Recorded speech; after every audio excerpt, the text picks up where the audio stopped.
welcome back. Day 1 of Operation Scandal in Sorrento. We're finally doing it. First of my Make 9 for 2024. It's July 10th, but I'm very pumped and very hyped for this.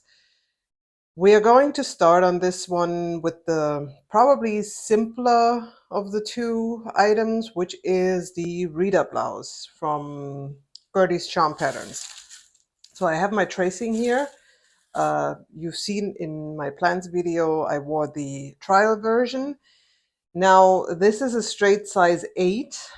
And from what I noticed was that in the bodies, like around the torso here, it was still fairly loose, but it did fit in the cup size. So that fit, I chose the D cup size, and that worked in size 8, but around the torso, it has a little bit of ease, but I'm going to keep it that way because I was thinking of not putting in the side zipper. And the reason for it is, it's not that I dislike the side zipper, I would be fine with it, but when you tuck the blouse into a skirt, there is, because of, obviously because of the nylon material of the zipper, it creates a little bulk on the side, which I'm not the biggest fan of. And so I'm thinking, because I can actually pull the Rita blouse over my head and put it over that way, to do it with this version by omitting the zipper. And yes, it should work. In worst case, if it doesn't, I can still put in the zipper. It's not the biggest thing in the world. I'm just trying it now without the zipper. And yes, as we've discussed also in the plans video, I mean, you can still see this fabric is gorgeous, but also very, very sheer. And so I did grab I think this is a simple viscose challis that I ordered ages ago from fabrics.com, which sadly no longer exists. But yes, I'm going to use that to underline this fabric. And the plan now is to use one layer for the bodice parts, like for the torso, and 2 layers for the bust part, just to make sure that wearing a bra underneath it does not show through. I mean, color-wise, you watch out anyway that you're probably not going to wear a black bra with a white shirt, but that's a different story. Still, I want this to be fairly opaque in the chest area. And then for the sleeves, I was also thinking 1 layer of the viscose challis, because there is going to be a casing for the neckline, obviously, for the elastic, and then also on the sleeves for that little ruffle, and then the hemline is staying loose so that it creates a little ruffle underneath the elastic. And just in order for all the casings and all the strips of elastic not to be blatantly be seen under the fabric, I'm adding 1 layer of viscose challis under the sleeve parts. So that's the plan for all of this. And I'm going to get cracking because there's not much else to talk about. The only thing is, and that is why I'm getting started on the blouse now, is I did order some trim, and I'm going to put up a picture, a little bit more of a close-up so I don't have to come back and forth. So I have 2 different options, no, actually 3 different options that I can utilize. I bought this on Amazon because Etsy was too expensive for trim by the yard. This was like 6 different trims, 2 yards each for $10. So that wasn't too bad. And now I have a variety of trims to create that little decoration on the neckline. So I'm going to use either one of these.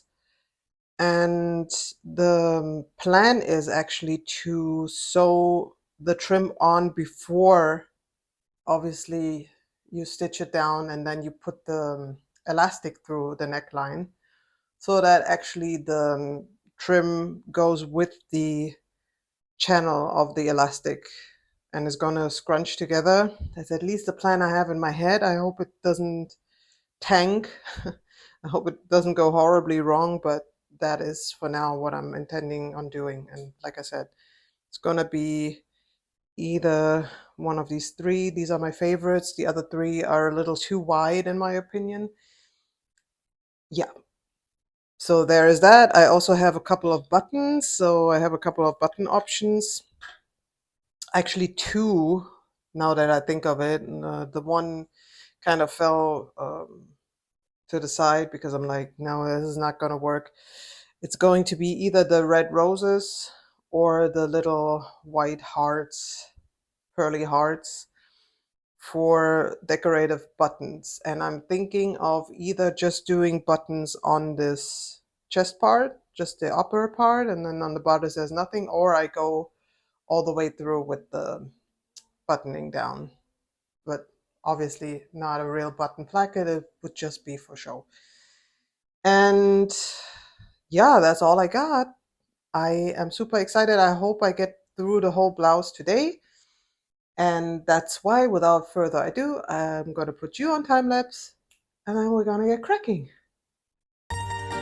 And starting off on the Rita blouse with cutting the Zimmermann fabric. So I was very quick on cutting this, actually a little too quick, because I was chopping this off and then I noticed I had cut the sleeves in the original length, which I didn't intend to do, but then I powered through anyway. And here you can see me ironing the viscose challis, putting all the pattern pieces on it. I did double fold to save a little bit of fabric, and then I was thinking about cutting a little shorter sleeve, but changed my mind ultimately. Here we are.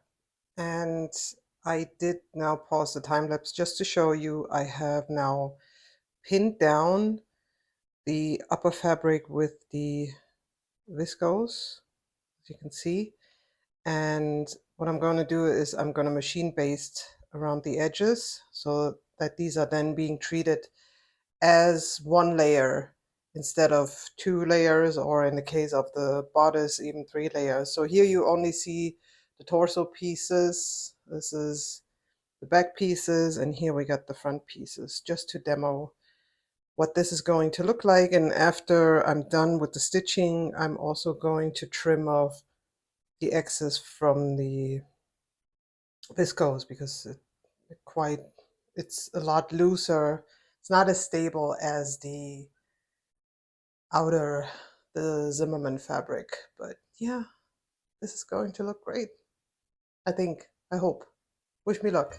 Moving on. And ready for sewing. This is me first off cleaning my machine because yes, I did a couple of projects before and it's always good to clean your machine.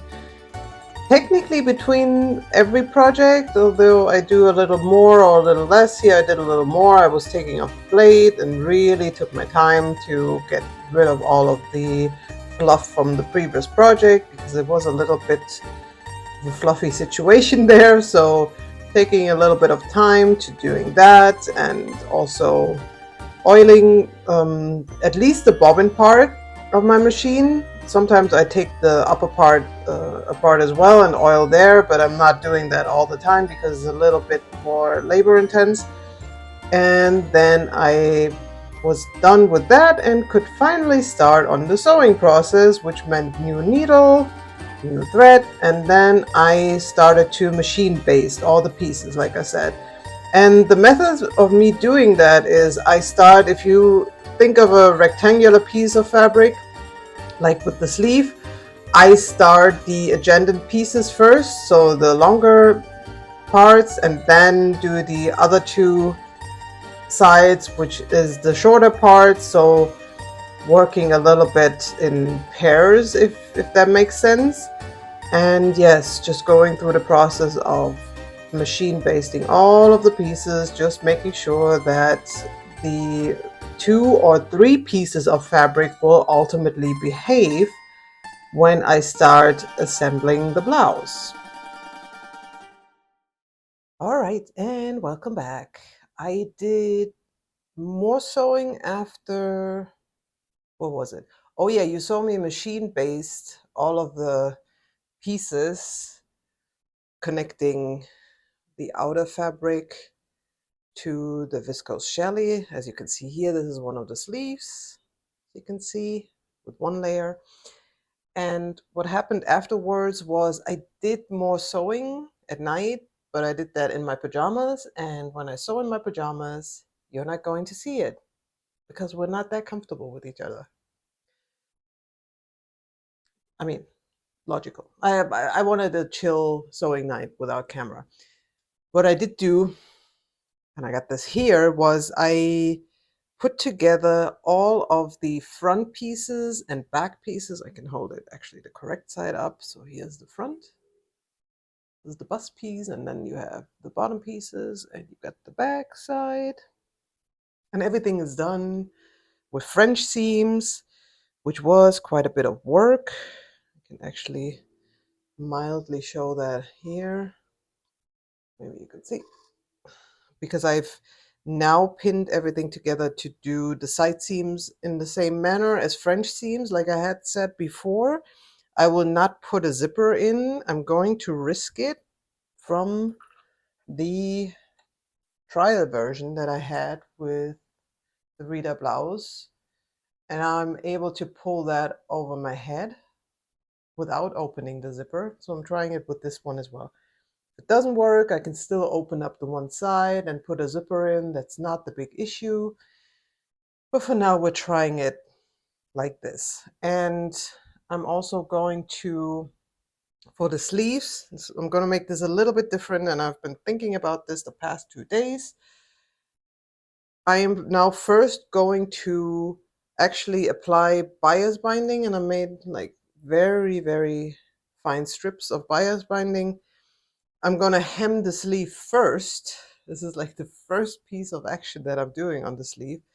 And then I'm going to hand stitch this down, the bias binding. So I'm going to first hem the sleeves. And then tomorrow, because I'm going to hand stitch this off camera, and tomorrow I'm going to create with bias binding again a little casing on the inside. And that's where I'm going to get the elastic through. And then I'm going to close the inside seam of the sleeve, if that makes sense. You're going to see once I really get into the swing of things. But for now, short little time lapse where you see me do these 2 things, and then tomorrow we'll move on into more. Let's go. So like I said, since I did a little bit of sewing offline without the camera, this is just me putting together the side seams to ultimately form the blouse, the torso part, in French seams. And afterwards I did hem the sleeves with a bit of bias binding. So just stitching that on, ironing it, and then doing the hem by hand. And yeah, here you can see me again doing the second part of the French seam for the torso. And here I'm showing you how I actually draw in the bases for the casing. So you've just seen the right side and the left side of the sleeve. They're both on top of each other. And now I am actually taking 3 centimeters from the hem that I've already established, and I'm drawing down a line. And this is actually where my casing is going to be put in terms of the bias binding. So like I explained, there's going to be bias binding that I'm just stitching on, and then I weave through the elastic. So here you can see the strip of bias binding, trying to get that into focus. There we go. And I'm only putting this, yeah, with the right side up. And then the idea is just to stitch it in place. And here I am stitching the bias binding into place and also cutting the elastic, which I am then weaving into that little tunnel, that casing I have created on the sleeve. And after I've done that, I just stitched the elastic into place and then started with the inner sleeve seam, doing that in a French seam as well, and then inserting the sleeve into the blouse also with the French seam method. So putting everything together.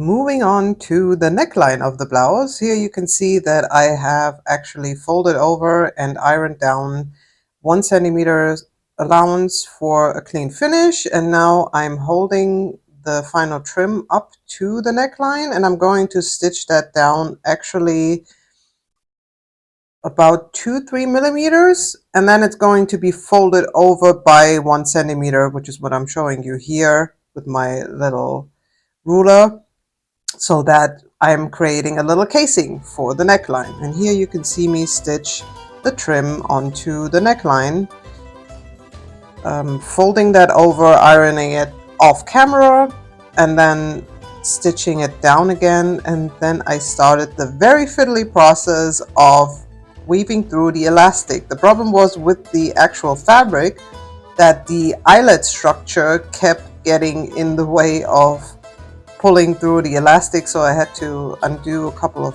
places, but it worked out eventually. Now, this is exciting because we have an almost finished first piece of the Make 9 for 2024 for me. And here it is, the Rita blouse. I think this works quite well. I think also this trim ruches together just perfectly for the look that I was going for. The little puff sleeves, actually they're little enough in comparison to the Sophia Loren original. And I know that in the original blouse she has like pleats, a couple of pleats in the, yeah, in that arm piece, in the sleeve. Yeah, I'm losing my words here, but anyway, you know what I mean. But I think the ruching mimics it just good enough. So I'm actually happy with this. Just checking, I'm just looking how I look. I'm quite surprised. This is very cute. I love the fabric. I love this Zimmermann deadstock fabric. Getting the elastic through, you may have seen in the time lapse, was a little challenging, mainly because of this eyelet stitching, because the safety pin kept getting caught in those holes while putting it through. Obviously, you can't see what's going on inside, so you're just hoping for the best. So I had to open up a couple of spots and then just fiddle it through and then continue. But it worked. It worked. It's done. It goes over my head. As you can see, I don't need a zipper. I just get it over my chest and everything. So it does fit, but I couldn't go smaller. Let's put it that way. There is some, as you can see, there's some ease here, especially around the waist and everything. I'm bumping into my ironing board. But yes, this is the current state of affairs. All that's left to do is I want to put just a couple of buttons here on that chest piece here, or I'm going all the way down in a faux button decoration. I don't want to call it a placket because there's no placket here. And then of course I need to hem it with some bias binding again, like I did on the sleeve. And then this one is finished and we can move on to the next piece, which would be the skirt. I have my fabric. I also have the lining fabric for that drape over. I just need to find my pattern and then we could get started on that one. I'm just going to prepare this hem so that tonight I can do some hand sewing with those buttons and the hem. And then this one is done. I'm so happy. This is so cute. And I have enough fabric left for probably another dress.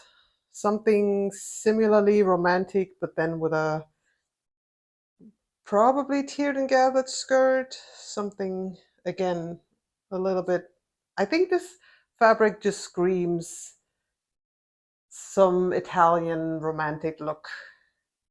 And therefore, yeah, let's just do that again at some point, not right now, because this now stands on its own for now. What I'm considering on doing too on the sleeves is maybe make 2 little bow ties with a brooch needle that I can just pin on here, so I can wear it without and with, depending on my mood. But I'm not doing that right now. Right now, we'll finish this and we'll get started on the skirt. Let's go.